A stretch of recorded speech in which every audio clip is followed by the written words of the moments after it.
The American church really is gay. Are you asking me out on a date? Effeminate. The Bible appears more to whisper when it comes to sexual sin. Shallow. I said, I want the African-American 7. And full of cowardly leaders. Are we going to keep bickering over secondary issues? America desperately needs to return to the Father. Either we fall on the rock and are broken, or we fall on the ground and are crushed under that rock.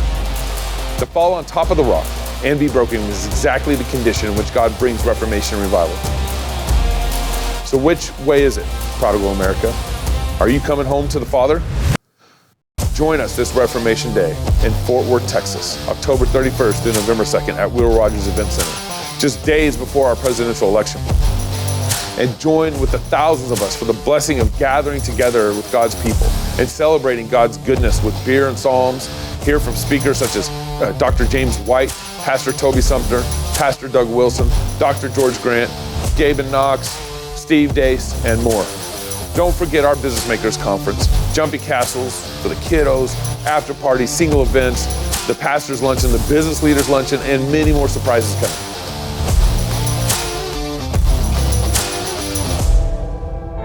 America has squandered her inheritance far too long. It's time she repents and returns home to her Father. Fight, Laugh, Feast presents Prodigal America.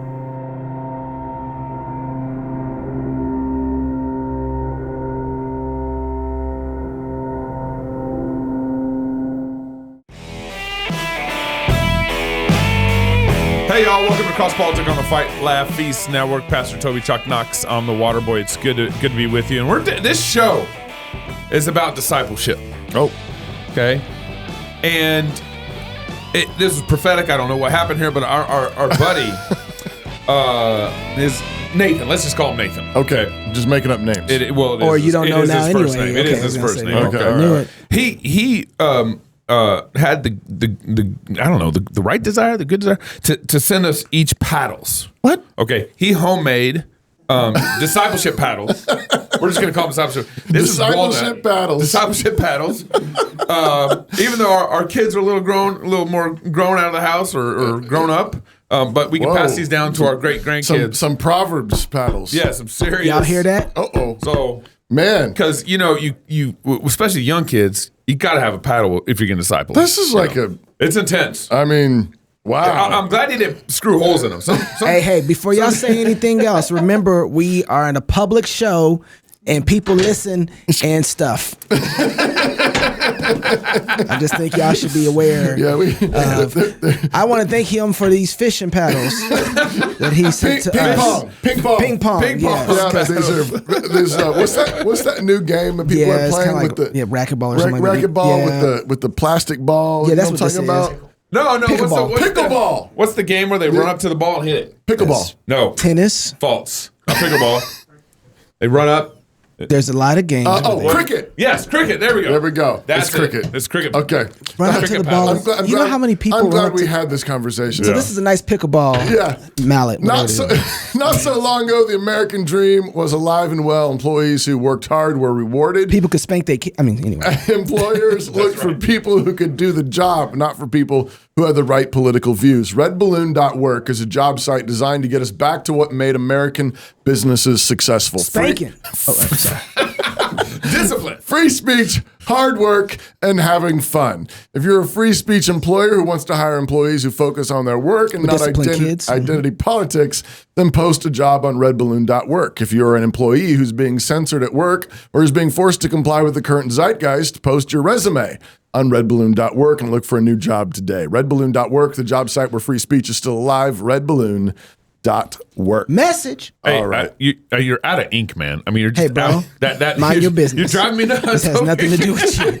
I'm sitting over here working this pen. Trying to get every inch of ink out of it. It's gonna come. It's not working. Anyways, Mr. Dennis Allen has regretting coming on the show. It's like, what did I do? What did I do? Decorated past from being a combat-rated F-15 fighter pilot to being a CEO of national and international businesses. He's also an alum of the Oxford Center for Christian Apologetics, and he's the author of the brand new book, hot off the presses, The Disciple Dilemma. Dennis, thanks for joining us on Cross Politic. Well, I'm really amped to get to be with a bunch of guys that has something on their table. I guess it comes out of the Bible. Didn't Jesus say, if you love me, beat my sheep? Is that what that paddle's all about? Don't help them, Dennis. Don't. Don't help them. No. Hey, I was gonna ask you a question about F-15s. When are they going electric?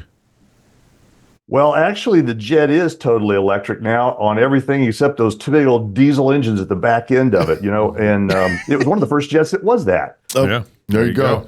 It's really cool. I mean, you're probably making a little bit of a lean into an EV type thing, right? But this is one really bad platform. People do not want to fight that airplane, and it does have some great electronics in it. Wow. So speaking of these F-15s, are you a plant for the military? Well, we'll advertise a little bit for all except those who could not be adequately discipled, which is a bunch of Navy pilots. Oh. I'm not saying no because I don't want to pick sides on that one. I ain't give them no sound bits. But seriously, how did an F-15 pilot end up writing a book on Christian discipleship? Yeah, this is some of the hilarious sense of humor God has in the world, isn't it? I step back and I look at the career. My career looks like an ADD nightmare, right? When you just stare at all the things going on in it, going all the way from being deeply discipled by some wonderful guys in my early years, the calling to go fly, and then being deeply discipled by some great guys in the F-15. I mean, some absolutely fantastic Jedi Knights who are also really terrific followers of Christ. And then kind of my story taking me out into the business world. It's just amazing to see how the Lord's sovereignty drives you through life. Mm-hmm. That's really fantastic. So your book is, you kind of spend a lot of it unpacking a lot of faulty traditions that the church has picked up in discipleship and comparing them kind of to we sort of imbibed a sort of business mentality. Can you just break that apart just a little bit for us? Yeah, I'm glad you let me set that up. There's a little bit of a thing that my English teacher used to talk about called semantic sedation. And it's kind of when a word is one of those situations that just puts you to sleep. You hear the word and you glaze over and you go, yeah, I got that and know what that is. And we find a lot in the Christian world that discipleship is one of those words that it puts people to sleep really quick because you go, yeah, belong to a church. Yeah, read my Bible. Yeah, I pray. And what I noticed over the years as a believer, both in leadership roles in the church, as well as in corporate and commercial life, is that people largely don't understand who they are. What is their calling, their purpose, and their destiny? So the disciple dilemma is an attempt to talk directly to leaders. This is sort of the weird part about this book, guys. This is not a book about quote unquote discipleship, the checklist of discipleship. This is really a book to leaders saying that we have been hacked by ourselves. We're a little bit like the Russian trolls, right? The Russian data trolls, they're finding out they're blowing up more of their own computers than they are ours. And in a way, over the centuries, 18 centuries, we've been trying to upgrade the model of discipleship that Jesus gave us, not to good effect. And what it's done is the traditionalism avalanches that we pile on ourselves are kind of invisible to us, but they put us to sleep. So that's kind of how I'll tee that up. And we can kind of probe maybe symptoms as well as cause and direction forward from there. Well, I think so. But you said something really interesting. You basically said we got hacked. And I'm wondering who hacked us and why did they hack us? And maybe that'll lead you into some of the things. Yeah, that's a great one. Do you like Chalk Knox better or do you go with Dave? Yes. Okay. Thanks. That was the opposite answer from what the angel said to Joseph. Okay, got that. So the whole drill behind the hack is this. Jesus gave us a very wonderful operating system. It's a communications app. It's designed to take assets, that would be you and me, out into the world to interact with people, disciples who make disciples, who make disciples. That's the way the system's designed to work. We're supposed to be able to work in very toxic, corrosive, challenging environments. But over the years, what we've done is we've institutionalized what we know to be Jesus's model, and it has slowly taken us into a muted, rebooting, inert operating process. So this hack really wasn't intentional in most cases, although there's a few that were. Most of the hack has been just us trying to upgrade the system because we thought, well, Jesus didn't think of this, so we'll throw this in the pile. So we've put these traditions in place, right? Give you one example. Yeah. One of the ones that's very popular in Western Christianity today is the idea of optional lordship, which is tee them up, bring them in the door, tell them whatever you have to do so that they will be saved. So they'll come to Christ. Don't show them the fine print. There's some really scary fine print in there about having to surrender, to become a doulos, to become a bondservant. Your life is no longer your own. Let's not get into that kind of stuff. Let's get them saved. And so people think, well, I like the deal of being saved. I want to be saved. This thing about lordship, I'm good. I don't need that. And we picked that one up in the 3rd century and talked about that. So you have things like optional lordship. You have catch and release Christianity. Just get them through the production line to get them saved, make them a member, get them on down the road, push them aside, give them a Bible, hope it works well for them. Largely, statistically today, we find that the Christian community has been orphaned. We've saved them. They're sitting under some great teaching. Don't get me wrong. Churches are doing a fantastic job on the educational side. But what we're doing is losing that ability to have someone one-on-one alongside, taking me as an apprentice into mimicking the Chuck Knox, the rabbi who was taking me into the world and then out into the world. And so I can become a disciple who makes disciples. We've hacked that system. You know, it's funny you call Knox a rabbi. I I know. I appreciate that. That was a courtesy. But I was, I would say the trajectory of current church's teaching is not good. You can just kind of illustrate America. When America was founded, 98% of America was Christian, and now we're down to 25% or something. 40 million out of 300 million, less than that then. And so it seems to me I think there's a discipleship problem, but there's a discipleship problem because there's a leadership problem. And the leaders, the church is so influenced by our culture and by the pressures around us that the leaders are the problem. And then that's why the discipleship is broken down. Open-ended question. I love you teeing that up, Gabe. I absolutely love you teeing that up because that's sort of the core of the book. It is that until leadership starts changing their life first and then driving the expectation into the culture of the church, we're going to keep repeating this. Yes, we have, I think as a church globally, we probably have the richest resources. And I do think we have some terrific preaching going on out there. I mean, you got to just if you want to tell Toby something right now privately, I'm willing to mute and wait for you guys to talk that out, right? But, we'll be right back. The issue that we have to face is that most of us have been told, sit in the pews, listen to the preaching. All the while, the institutional church is under great stress right now. And what I mean by that is there's a term that I use called churchianity. I think you've probably heard this in some other conversations as well. Churchianity is the visible church's organization and institutional structure. And in that, what you're finding is that there's a tremendous amount of load placed on a Toby. He's got to deal with the building. He's got to deal with the programs. He's got to deal with messy people like us, right? It's a mess. Right. And so when you think about this load that's beginning to pile up on the church, we are losing part of the Old Testament, the New Testament, and Jesus' modeling of discipleship. So here's one for us to play with in a moment. I would argue that the Bet Sefer, that's sort of the high school version of getting started as a disciple. You learn how to read, you learn how to write, kind of learn there's a Bible, you learn what church is about, you learn about community. That we do pretty well. There's two other pieces to discipleship that the Bible talks about, that Jesus modeled. The Bet Midrash, the Bet Talmud, those are Hebrew terms, but think of them like this. Think of the Midrash, sort of the middle phase, as apprenticeship. And the Talmud as you are launched out into practice, but you're launched out alongside that rabbi, that Chuck Knox rabbi, who's taking you out there and saying, this is how I interact with people. This is how I follow Christ. This is how I imitate Christ. And now you start noticing that Chuck Knox is beginning to fade. He's bringing another wingman alongside me, and I'm going out into the world to become one of those disciples who makes disciples, who makes disciples. We've lost that individuality in the church because we are so lost in the institutionality of the church in many cases. I got a follow-up question. You want to read the ad? Yeah, I'll read the ad. Yeah.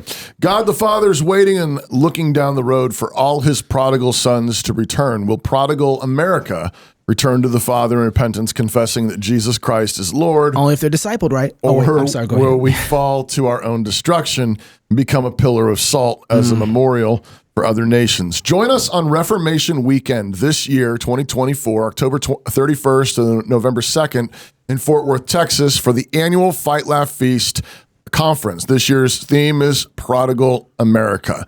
You'll spend the weekend hearing from George Grant, Dusty Devers, Steve Dace, James White, Doug Wilson. Of course, we'll be there with a live show, kicking everything off, singing psalms, feasting on good food. You can get tickets today at prodigalamerica.com. Early bird is April 15th. Oh. So that's the first early bird. And then the second early bird is through July 1st. Yeah, Did you mention the part everybody gets a pickleball paddle? Pickleball paddle. Yeah, everybody gets it's one of those. They're being handed out. Right, as soon as you walk in, it goes with your bag. Yeah, that's right. Okay, so there's a couple of things. I'm sorry, you had a follow-up question. I'm curious. When you were talking earlier, Dennis, you talked about the lordship controversy. I don't know if a lot of people remember this. I feel like I'm getting old because I remember controversies.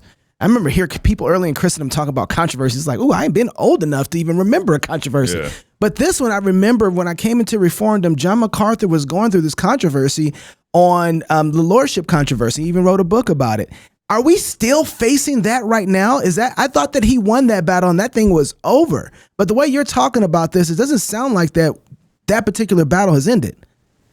Here's a few stats that kind of color what we're talking about today. And we researched some of this in the book. You can follow another parallel type book, The Great Dechurching, Jim Davis, Michael Graham, talking about the same sort of thing. So we have today, we were referencing just a minute ago, that there are about 150-ish million people who claim to be Christian and about 45, 50 that more or less show up at church 1.7 times a month, so go the stats. But in that crowd, we also have 40 million people who said they bowed the knee to Christ, who said they grew up in the church, who have walked out the doors, millennials and Gen Zs. And the reason for that was, I don't need what you guys are selling. Now, I think that suggests to us that at the very least, we've got some sort of a problem with the recognition of lordship versus free offer on salvation. That would be one kind of way to take that on. Mm-hmm. So just using the stats, you got all these people that have professed faith, but versus those who are at least showing some commitment, right, to church, acting it out and bearing fruit. Well, take it from another angle too, guys. I mean, think about this: 93% of the people in your pews that are left after the 40 million walked out. That's, by the way, between 65 and 80%, depending on the age stage. If you're kind of old millennial, 65% of you who grew up in the church walked away. If you're in the Gen Z range right now, you're looking at 75% who grew up in the church walking out. That's one to think about. Mm-hmm. Those of you who are left in the pews, 93%, not my job to talk about my faith. That's what Toby, that's what David, that's what Gabe does. But they take the tough questions. 82%, no Bible study, no fellowship, no prayer life. I show up 1.7 times a month for a sermon. I'm inert. So I begin to think we do have a lordship problem. That's interesting because, I'm not arguing with you, but I do want to maybe put this on the table too. One of the things that COVID pushed out in the forefront is that a lot of people's theology didn't really have any practical application to the rest of the world. And I'm wondering that the more fractured that our world has become, and there was a group of evangelicals that have just mainly been, hey, preach the gospel, preach the gospel, preach the gospel, never showed you, and this might be go right to the discipleship problem, never showed you how the gospel applied to everything else in society. And COVID comes around and all of a sudden people were like, just do what they said. And there was no Christian, there was no worldview for the gospel that Christians had heard to apply. And some of the younger generations have been questioning right now, even beforehand, the question is, okay, who does your business support? Does it support this idea, support that idea? I can't do business with you. There hasn't been a worldview for the Christian, this generation, to be able to understand and apply.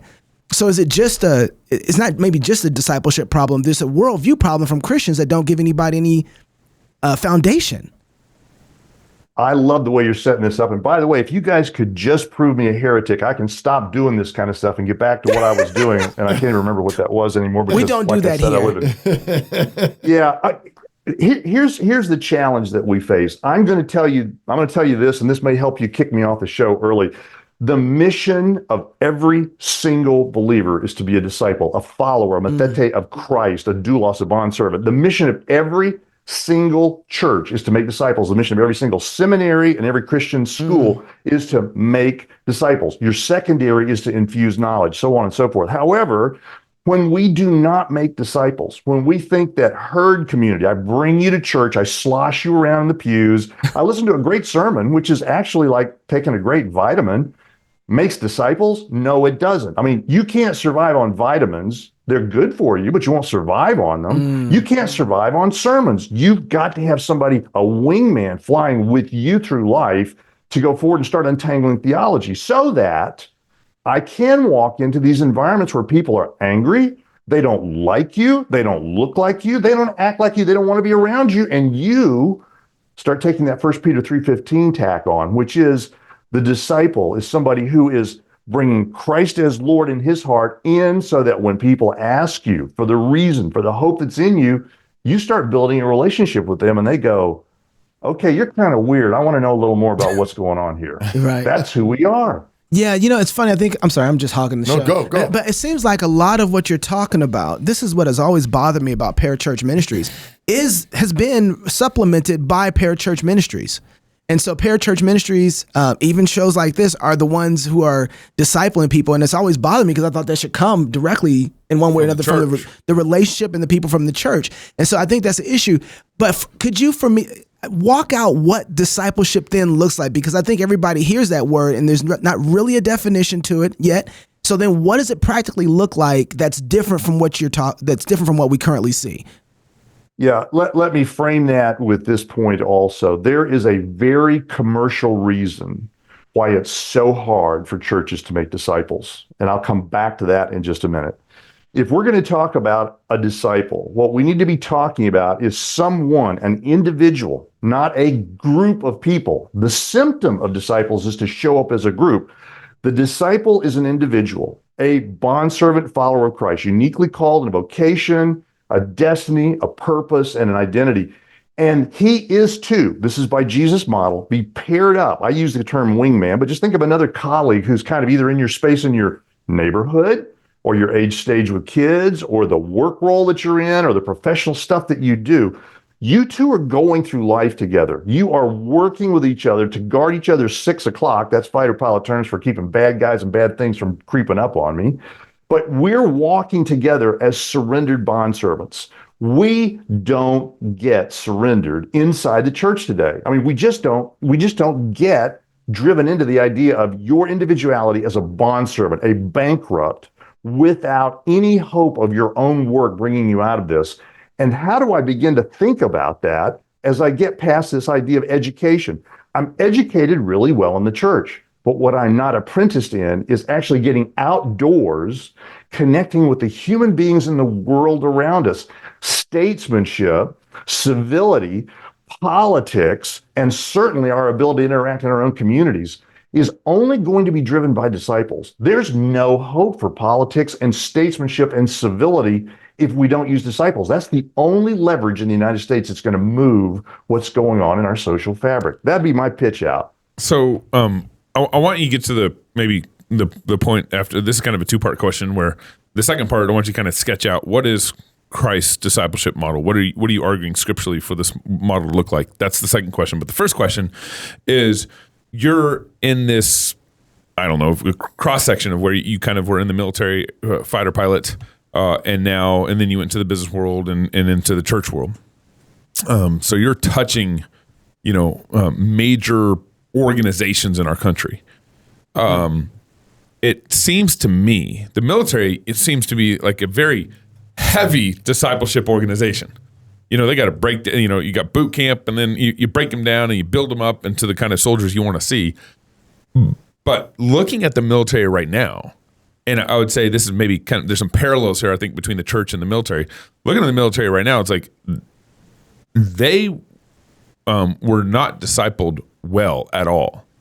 Just look at COVID and the forced vaccine situations and all the leaders who forced their people to go through the vaccine. I'm just picking on a specific example. And then in addition to that, another example is letting, trans in the military, women in the military. That is unbiblical. You got this whole military that is absolutely all they've done is disciple their people to either submit or leave the military. And I would say there's some parallels there. Maybe the church hasn't buckled as bad to the trans community or something like that, whatever. But there's some parallels there in the lack of whatever kind of discipleship the military is producing. It's not producing courageous leaders in the same way that discipleship in the church right now is not producing courageous leaders. And then I'd like you, so answer that question, then kind of get into what does discipleship look like according to Christ? Well, if we step back in history, what we would find looking at empires as well as nations is that they crumble from the inside. Rare is it actually, when you think about this, that the conquering people got there while they were in a position of power or strength. So I would agree with you, Gabe, that there's a real danger in social experimentation in a weapon system that's designed to go blow things up and destroy defending and offending forces. And so that becomes very difficult. Now, I would tell you that out of all of the businesses that I've worked with and out of all the military ops that I've been involved with, I do still think, even compared to the church, the military does it really, really well. Because first of all, you're going to go to school. You're going to learn, how does the community work? How do we think? How do we employ ourselves in battle? So that's really good. But then somebody's going to come alongside you and they're going to start pouring into you. You're going to have a quote unquote military rabbi working along with you. I had in my F-15 career, a guy by the name of Ken Fox. His call sign was Sly Fox. He was one of the Jedi Knights in the F-15. And he walked up to me and he said, "You're coming with me." And he started teaching me how to employ the jet offensively, how to take out the bad guys in the sky so we could clear the skies and do what we wanted to do. That's not any different today in the fighter forces. The problem that we've got is the social fabric underneath it, that which makes the system strong, does have a lot of, shall we say, experimentation going on. But guys, I think for all of us as followers of Christ, we have to look at all societies and say, what else did you expect? This is the nature of man, the mannishness of man, as Francis Schaeffer would say, right? Mm-hmm. That's sort of my shot at question one. Is that enough, Gabe? You want to play with that a little more? Yeah. He's never satisfied, just so you know, Dennis. I agree. We have a discipleship problem in the church, and we've spent most of the show talking about like the problems. And it's broken in such a way where, I mean, our results are so disparate and all over the map. And I mean, I guess I don't know what really my follow-up question here is, but it seems like there's so much rot in the church right now that, and in the military. I mean, I guess I'm looking at the military from outside looking in, so I'm not looking at it from inside in. But I've been working with a lot of chaplains in the military who've been fighting their superiors. We've had a number of military guys on the show who their superiors wouldn't even read some of their pills. You remember the guy from Utah? Yeah. Wouldn't even read some of their pills. And I would say, I think that's a good analogous scenario to what's going on in the church today. I mean, so many churches shut down during COVID, and the pastor, I know one church locally, the pastor went on a vacation when they shut down. Him and his family went off. And so you have this leadership in the church and in the military where it's like, it's so bankrupt, but I guess you can take over. I didn't write the book, but yeah. I'm my own thought, Gabe, is I do think there's a different structure between the church and the military. Sure. I think we saw bankruptcy in both in different respects. Yeah. I think I think there's a certain strength that I think Dennis is getting at that he sees in the military, but that because when you've pulled out the virtue, when you've pulled the virtue out of it, that social foundation out of it, then it really does become coercive and ugly and wicked, which is what we saw. Mm-hmm. I guess I question on the church side, if I understood Dennis correctly, to be saying, he thought there was a lot of good information and a lot of good teaching going on. We're just not imparting it well. That's the part where I sort of have a challenge with is I think we have a massive ignorance problem in the church. Yeah. And if we don't actually get the teaching right, I mean, we could sync a whole bunch of people up tomorrow. Yeah. And we would just be sharing ignorance. I mean, sure. and I'm sure you've seen that too, Dennis. I think you've set this up really well, Toby, for this conversational point. What we have done is we've conducted a sort of ground school really well. We've let people learn an awful lot about how the church is supposed to operate. But what we've not done is broken it down into that individuality that allows us to go out. Now, here's a little secret that I've noticed, both in corporate life, which, by the way, in history, they stole their model from the church, who stole their model from business, who stole their model from the church. If you track this back to 18th centuries, this is great. Sort of this massive codependency loop. And the issue is, we can mass produce really effective people. We don't need the one-on-one. And the church has been steeped in this tradition.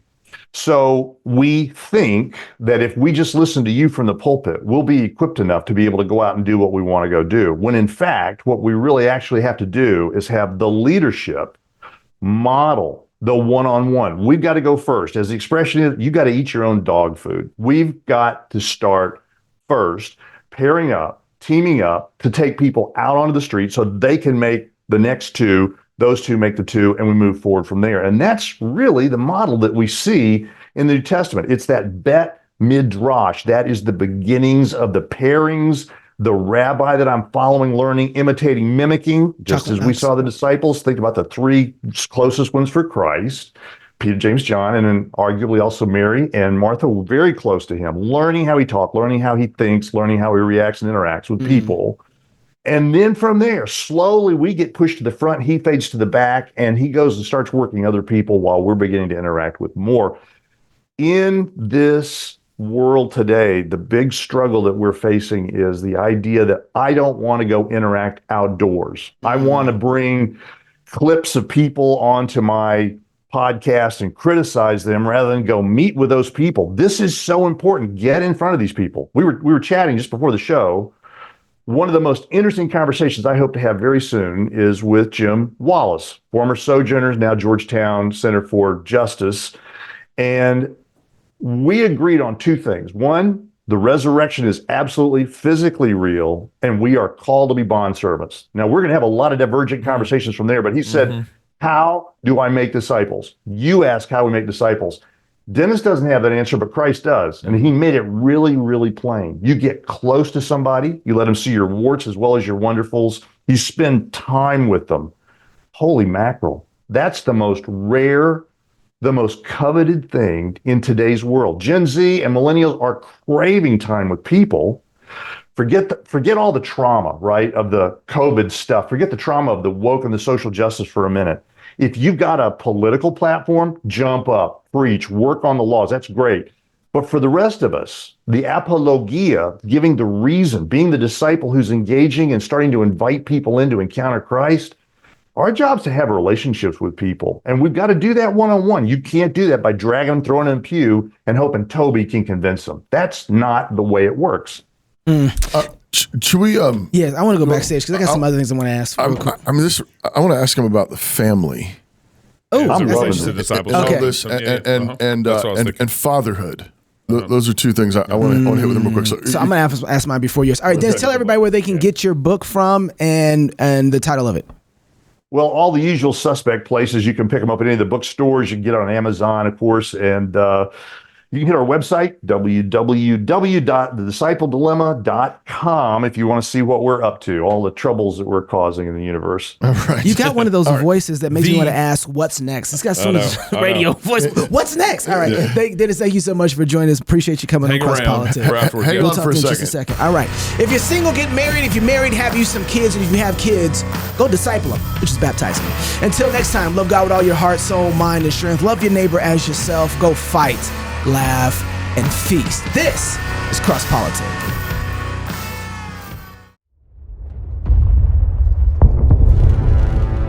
It is the duty of the free man to resist tyranny at every turn. Every man will either watch his freedom stripped away or take action to protect what he loves. Introducing the A3, the newest revolutionary body armor from Armored Republic. The A3 is the new standard for lightweight multi-hit body armor. A3 plates are incredibly light at 4.6 pounds. The patented design captures fragmentation while remaining multi-hit capable. The A3 will stop up to M80 ball, yet comes in at only 0.7 inches thick. The A3 is the thinnest NIJ .06 compliant or certified composite standalone plate that includes the drop test. The A3 is the first of its kind, patent pending, that combines an alloy strike face with polyethylene backing, revolutionizing body armor technology by providing strength and durability while remaining sleek and maneuverable. The A3 is the new standard in lightweight body armor. The fight against tyranny just got stronger.